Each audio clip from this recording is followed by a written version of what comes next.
ನಿನ್ನೆಯ ದಿನ ವಿಜಯಪುರ ಜಿಲ್ಲೆಯ ತಾಳಿಕೋಟೆ ತಾಲೂಕಿನ ಮೂಕಿಹಾಳ ಗ್ರಾಮದ ಬಸ್ ನಿಲ್ದಾಣದ ಮುಂದೆ ಇರುವ ಡಾಕ್ಟರ್ ಬಿ.ಆರ್. ಅಂಬೇಡ್ಕರ್ ಅವರ ಏನು ಒಂದು ವೃತ್ತ ಸರ್ಕಲ್ ಇತ್ತು, ಅದಕ್ಕೆ ಯಾರೋ ಕಿಡಿಗೇಡಿಗಳು ಹಾನಿ ಉಂಟನ್ನ ಮಾಡಿದರು. ಇದನ್ನ ಕುರಿತು ಮೂಕಿಹಾಳದ ದಲಿತ ಮುಖಂಡರು ಹಾಗೂ ಸಾರ್ವಜನಿಕರು ಸೇರಿ ಸಂಬಂಧಪಟ್ಟಂತ ಪೊಲೀಸ್ ಠಾಣೆಯಲ್ಲಿ ದೂರನ್ನ ಕೂಡ ದಾಖಲು ಮಾಡಲಿಕ್ಕೆ ಮನವಿಯನ್ನ ಕೊಟ್ಟಿದ್ರು. ಆದರೆ ಇವತ್ತು ಮೂಕಿಹಾಳ ಗ್ರಾಮದ ಎಲ್ಲ ದಲಿತ ಯುವಕರು ಹಾಗೂ ಹಿರಿಯರು ಸೇರಿ ಸ್ವತಃ ತಾವೇ ಡಾಕ್ಟರ್ ಬಿ.ಆರ್. ಅಂಬೇಡ್ಕರ್ ಅವರ ಸರ್ಕಲ್ ಅನ್ನ ಮರು ನಿರ್ಮಾಣ ಮಾಡಲಿಕ್ಕೆ ತೀರ್ಮಾನ ಮಾಡಿದ್ದಾರೆ. ಇವತ್ತು ನೂರಾರು ಜನ ಎಲ್ಲ ದಲಿತ ಯುವಕರು ಸೇರಿಕೊಂಡು ತಮಗೆ ಯಾವ ರೀತಿ ಬಾಬಾ ಸಾಹೇಬ್ ಅಂಬೇಡ್ಕರ್ ಅವರ ಸರ್ಕಲ್ ಬೇಕೋ ಆ ಮಾರ್ಕ್ ಅನ್ನ ಮಾಡುವ ಮೂಲಕ JCBಯನ್ನ ತರುವ ಮೂಲಕ ಸರ್ಕಲ್ ನಿರ್ಮಾಣ ಮಾಡಲು ಮುಂದಾಗಿದ್ದಾರೆ.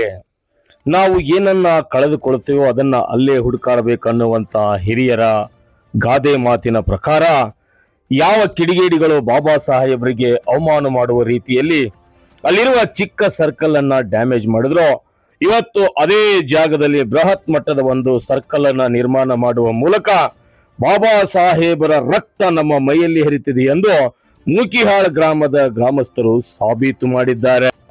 ಬಾಬಾ ಸಾಹೇಬರ ರಕ್ತ ಅಂದ್ರೆ ಸುಮ್ನೆನಾ?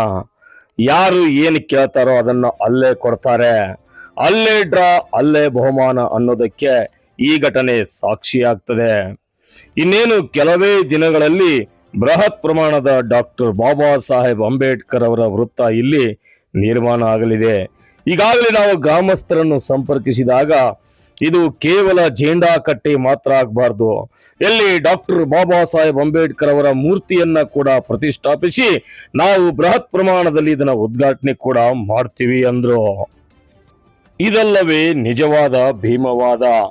ಅಂಬೇಡ್ಕರ್ ಸಾಹೇಬರ ಹೆಸರನ್ನ ಹೇಳಿದ್ರೆ ಸಾಲದು, ಅಂಬೇಡ್ಕರ್ ಸಾಹೇಬರಿಗಾಗಿ ತಮ್ಮ ಪ್ರಾಣವನ್ನ ಕೂಡ ತ್ಯಾಗ ಮಾಡಲಿಕ್ಕೆ ತಯಾರಿರಬೇಕು. ಆ ನಿಟ್ಟಿನಲ್ಲಿ ಒಂದು ಹೆಜ್ಜೆ ಮುಂದೆ ಹೋಗಿ ಅವರಲ್ಲಿರುವ ರೋಷವನ್ನ ಕಿಚ್ಚುವನ್ನ ಇನ್ನೊಬ್ಬರಿಗೆ ಹಾನಿ ಮಾಡೋದನ್ನ ಬಿಟ್ಟು ತಾವೇ ಸ್ವತಃ ಸರ್ಕಲ್ ನಿರ್ಮಾಣ ಮಾಡಲಿಕ್ಕೆ ಮುಂದಾಗಿರುವ ಮೂಕಿಹಾಳ ಗ್ರಾಮದ ಯುವಕರಿಗೆ ಹಿರಿಯರಿಗೆ ಅಭಿನಂದನೆಗಳ ಮಹಾಪುರವೇ ಹರಿದು ಬರ್ತಾ ಇದೆ. ಇನ್ನು ಈ ಸರ್ಕಲ್ ನಿರ್ಮಾಣಕ್ಕೆ ಸರ್ಕಾರದವರು ಮನಸ್ಸು ಮಾಡಬೇಕಾಗಿದೆ. ಗ್ರಾಮ ಪಂಚಾಯತಿಯವರು ಕೂಡ ಇವರ ಜೊತೆ ಕೈ ಜೋಡಿಸಿದ್ರೆ ಖಂಡಿತವಾಗ್ಲೂ ಇಲ್ಲೊಂದು ಬೃಹತ್ ಪ್ರಮಾಣದ ಡಾಕ್ಟರ್ ಬಿ.ಆರ್. ಅಂಬೇಡ್ಕರ್ ಅವರ ವೃತ್ತ ನಿರ್ಮಾಣ ಆಗೋದ್ರಲ್ಲಿ ಸಂಶಯವಿಲ್ಲ. ಸರ್ಕಲ್ ನಿರ್ಮಾಣ ಮಾಡಲಿಕ್ಕೆ ಗ್ರಾಮ ಪಂಚಾಯತಿಯವರು ಸಹ ಅಲ್ಪ ಪ್ರಮಾಣದ ಮೊತ್ತವನ್ನ ಕಾಯ್ದಿರಿಸಿದ್ದಾರೆ ಅನ್ನುವಂತಹ ಮಾಹಿತಿ ಬರ್ತಾ ಇದೆ. ಈ ಮೊತ್ತವನ್ನ ಕಾಯ್ದಿರಿಸಲಿಕ್ಕೆ ಮೂಕಿಹಾಳ ಗ್ರಾಮ ಪಂಚಾಯಿತಿಯ ಸದಸ್ಯರಾದ ರಾಜು ತಳವಾರ್ ಅವರು ಕೂಡ ಮುತುವರ್ಜಿ ವಹಿಸಿದ್ದಾರೆ. ಇನ್ನು ಇಲ್ಲಿನ PDO ಅವರು, ಎಲ್ಲ ಗ್ರಾಮ ಪಂಚಾಯಿತಿ ಸದಸ್ಯರು, ದಲಿತ ಮುಖಂಡರು, ಯುವಕರು ಸೇರಿದ್ರೆ ಖಂಡಿತವಾಗಲೂ ಒಂದು ದೊಡ್ಡ ಪ್ರಮಾಣದ ಡಾಕ್ಟರ್ ಬಿ.ಆರ್. ಅಂಬೇಡ್ಕರ್ ಅವರ ಒಂದು ವೃತ್ತವನ್ನ ನೋಡ್ಲಿಕ್ಕೆ ಸಿಗಬಹುದು. ಏನೇ ಆಗಲಿ ಮೂಕಿಹಾಳ ಗ್ರಾಮದ ಯುವಕರ ಹಿರಿಯರ ಸ್ವಾಭಿಮಾನಕ್ಕೆ ಇಡೀ ಕರ್ನಾಟಕದ ಜನ ಸೆಲ್ಯೂಟ್ ಹೊಡಿತಾರೆ. ಯಾಕಂದ್ರೆ ನಮ್ಮ ಮೂರ್ತಿ ಭಗ್ನ ಆದ ನಂತರ ಹೋರಾಟ, ಸ್ಟ್ರೈಕು, ಕಾಂಪ್ಲೇಟ್ ಅನ್ನೋದಕ್ಕಿಂತಲೂ ನಾವೇ ಸ್ವತಃ ಬಾಬಾ ಸಾಹೇಬರ ಬೃಹತ್ ಪ್ರಮಾಣದ ಒಂದು ಪುತ್ಥಳಿ ನಿರ್ಮಾಣ ಮಾಡಬೇಕನ್ನುವಂತವರ ಹಂಬಲ ನಮಗೆ ನೇರವಾಗಿ ತೋರಿಸ್ತದೆ ಅವರಲ್ಲಿರುವ ಸ್ವಾಭಿಮಾನ ಎಂಥದ್ದು ಅಂತ. ಈ ರೀತಿಯ ಒಗ್ಗಟ್ಟು ಪ್ರತಿ ಹಳ್ಳಿಯಲ್ಲೂ ಇದ್ರೆ ಖಂಡಿತವಾಗಲೂ ಬಾಬಾ ಸಾಹೇಬರ ಪುತ್ಥಳಿಯನ್ನ ಮುಟ್ಲಿಕ್ಕೆ ಈ ಮನೋವಾದಿಗಳಿಗಾಗ್ಲಿ ಅಥವಾ ನಯವಂಚಕರಿಗಾಗ್ಲಿ ನಡುಕ ಸೃಷ್ಟಿಯಾಗುತ್ತೆ. ಆದಷ್ಟು ಬೇಗ ಇಲ್ಲಿ ಬಾಬಾ ಸಾಹೇಬ್ ಡಾಕ್ಟರ್ ಬಿ.ಆರ್. ಅಂಬೇಡ್ಕರ್ ಅವರ ಪುತ್ಥಳಿ ನಿರ್ಮಾಣವಾಗಲಿ. ಸರ್ಕಾರ ಇಂತಹ ಮೂರ್ತಿಗಳಿಗೆ ಸೇಫ್ಟಿಯನ್ನ ಒದಗಿಸಲಿ. ಯಾರ್ಯಾರೋ ಕಿಡಿಗೇಡಿಗಳು ಬಂದು ಇಂತಹ ಸರ್ಕಲ್ಗಳಿಗೆ ಡ್ಯಾಮೇಜ್ ಮಾಡೋದನ್ನ ತಡೆ ಹಿಡುವಂತದ್ದು ಸರ್ಕಾರದ ಭಾಗವಾಗಿದೆ. ಇನ್ನಾದರೂ ಪೊಲೀಸ್ ಇಲಾಖೆ ಎಚ್ಚೆತ್ತುಕೊಳ್ಳಲಿ. ನಿನ್ನೆ ಅವರು ಕೊಟ್ಟ ದೂರಿನ ಪ್ರಕಾರ ಯಾರೆಲ್ಲ ಆರೋಪಿತರಿದ್ದಾರೋ ಅವರನ್ನ ಶೀಘ್ರವೇ ಬಂಧಿಸಬೇಕು. ಇಷ್ಟು ಹೇಳುತ್ತಾ ಮೂಕಿಹಾಳ ಗ್ರಾಮದ ಯುವಕರಿಗೂ ಮುಖಂಡರಿಗೂ ಮತ್ತೊಮ್ಮೆ ನಮ್ಮ ಸಂಘರ್ಷ ನ್ಯೂಸ್ ಕರ್ನಾಟಕದ ಚಾನೆಲ್ ವತಿಯಿಂದ ಹೃದಯಪೂರ್ವಕ ಅಭಿನಂದನೆಗಳು, ಧನ್ಯವಾದಗಳನ್ನು ತಿಳಿಸುತ್ತಾ ನಿರಂತರ ಸುದ್ದಿಗಳಿಗಾಗಿ ಸಂಘರ್ಷ ನ್ಯೂಸ್ ಕರ್ನಾಟಕ ಚಾನೆಲ್ ಅನ್ನ ತಾವು ಯಾವತ್ತೂ ಕೂಡ ನೋಡಬೇಕು. ಧನ್ಯವಾದಗಳು.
ಏನಪ್ಪ